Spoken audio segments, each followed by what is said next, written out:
Next, we'd like to invite Mr. Jeffrey Jian Xu, Senior Education Specialist in Education Technology at the Asian Development Bank, to deliver our opening keynote.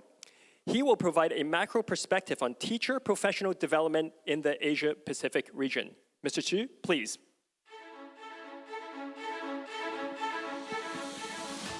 Okay, good morning. Thank you very much for Charles and the Yidan Prize Foundation for inviting Asian Development Bank to this year's summit. We're really privileged to be here with all the talent education practitioners together.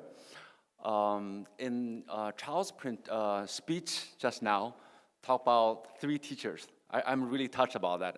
I grew up in the hometown of Confucius. As you probably know, there's one famous saying that Confucius has really touched a lot of people. 三人行，必有我师焉, right? So when there are 3 people working together, there must be 2 of them you can learn from. And that's exactly what we're doing today and also in this year's summit.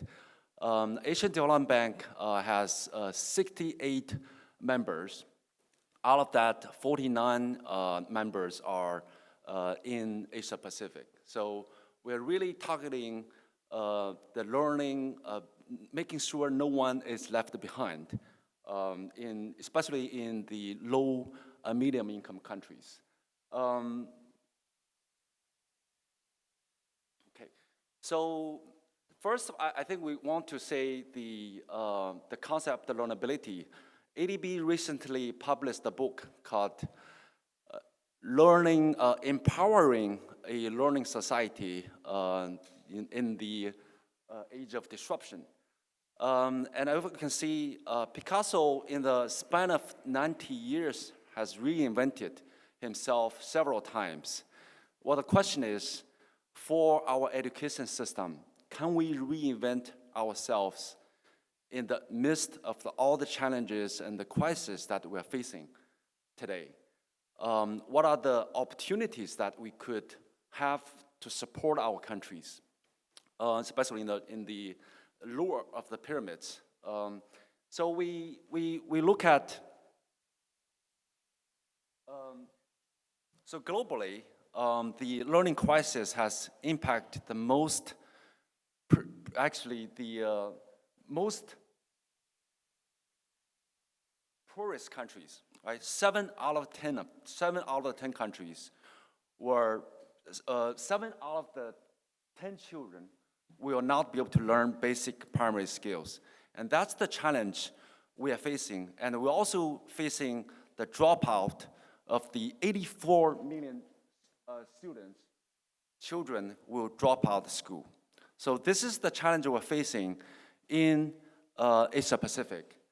And the big challenge, the big question is, how do we scale up quality education in Asia Pacific to really at scale and with affordable cost? So this is really the big question that facing in front of all of us. And we have seen a lot of great research with really high quality interventions, but how those interventions can be applied at scale to really benefit the countries that are struggling with affordability and a sustainable cost. And here's what we're trying to do and try to analyze, that aside from the crisis, we also have the megatrends with what we just happened, COVID, the learning loss, and also the digitization and climate change. It's all impacting our learning systems.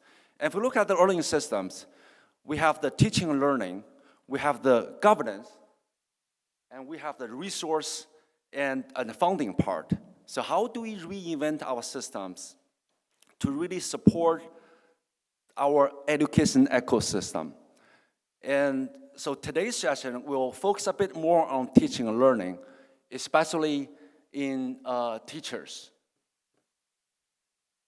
So I've personally been to 6 different countries in the past 6 months. And the reality I'm seeing in a lot of the countries are quite disturbing. So the reality, we summarize in one sentence is we are trying to teach our 21st century students, but with 19th century classroom and 20th century teachers. And if you see the picture, our classroom really hasn't changed that much. Our modality of teaching really haven't changed that much from 19th century. And how do we really getting our teachers up to speed? And in the range of a teacher development, we know it's also an ecosystem, starting from the initial teacher training, getting into the teacher recruitment, teacher deployment, teacher progression, and also the teacher professional development. And if you look at the 4 countries that we studied, starting from actually Pakistan, Uzbekistan, Singapore, and Finland. So we look at those 4 countries, we see really clear differences among the development level and the characteristics of those countries. If you look at the initial teacher training, Pakistan and Uzbekistan are still struggling with availability of teachers. And really the scarcity of teacher education institutions and the quality of instruction content and materials are now there. But if you look at Singapore, and what we can see is there has really been very effective practicums and mentorship programs already start to be applied. And in Singapore, there's a very famous reform going on in the past 10 years called teaching less, learning more. And for those of have studied Singapore, this is a really important initiative that's been going on. The concept is really compact curriculums, but really to be student-centered and getting the students learning more from the complex curriculum. And if you look at, again, Finland, the pre-service training of Finland is really research-oriented. So they put the critical thinking and pedagogical practices is one of the key focus in the pre-service training. But again, if we go to the next topic around the recruitment and progression. So if you look at again, from Pakistan to Uzbekistan, starting from really lack of standards for teacher recruitment, all the way to the performance assessment is not really linked to teachers' remuneration and progression. And then we got to Singapore. The talented graduates, at least minimum university graduation level, and then they have a very famous saying called tight, loose, tight. And the tight, loose, tight is very tight standard and policy support and recruitment practices, but fairly loose on teachers and schools in their teaching modality, but really again tight on the assessment evaluation of the teachers. But if you go look at Finland, they have much higher recruitment standards, probably the highest of all. They have master graduates is the minimum standard. And then they give a lot of freedom for their teachers and are very self-autonomous. If you look at the teacher professional development, again, very poor quality of teacher training for Pakistan and Uzbekistan. But if you look at Singapore, they start to establish very strong links between in-service training and pre-service training. And in Finland, you see the strong focus on professional development, as well as the really professional learning communities and school leadership support. And so what do we get out of this analysis from the country case analysis?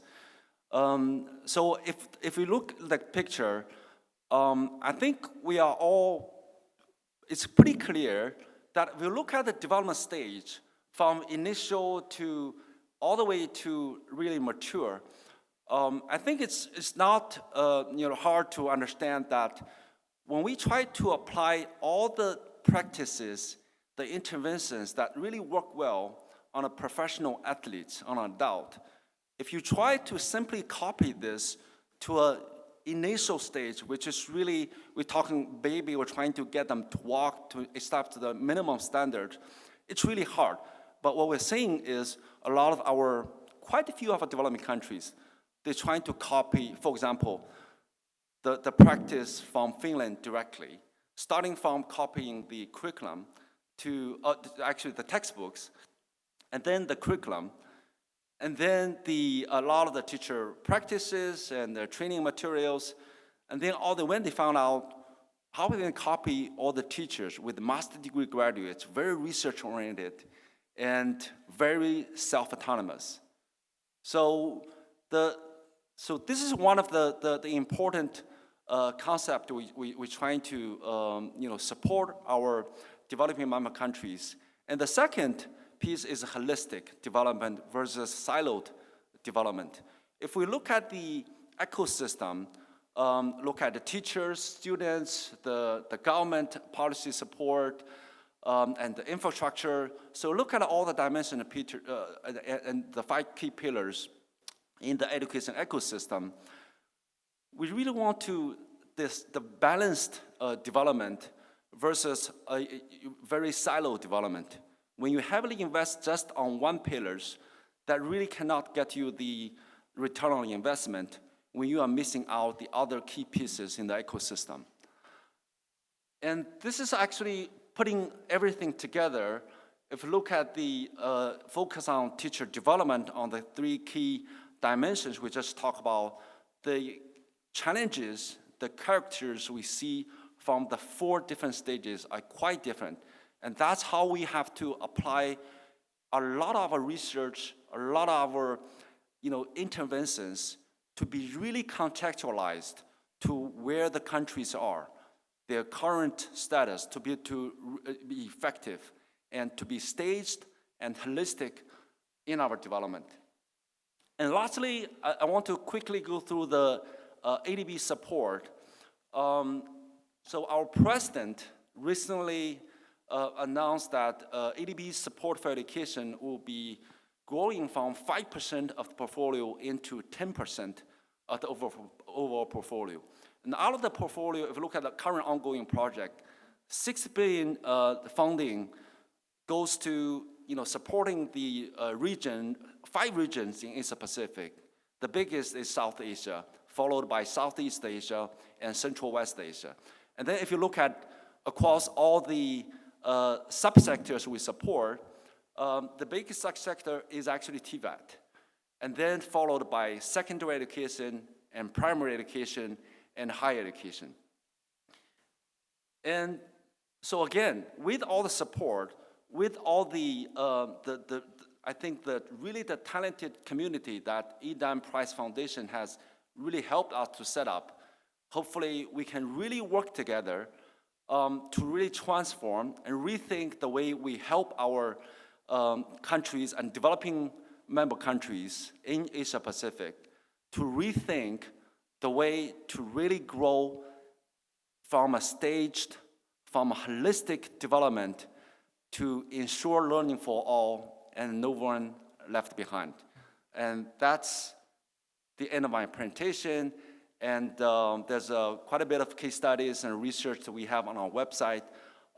You can take a look at it when you get a chance. Again, I want to say thank you for Yidan Prize Foundation for establishing this great community and forum for us to learn together. Thank you very much. Thank you very much, Mr. Jeffrey Xu, for that very insightful opening address. Thank you.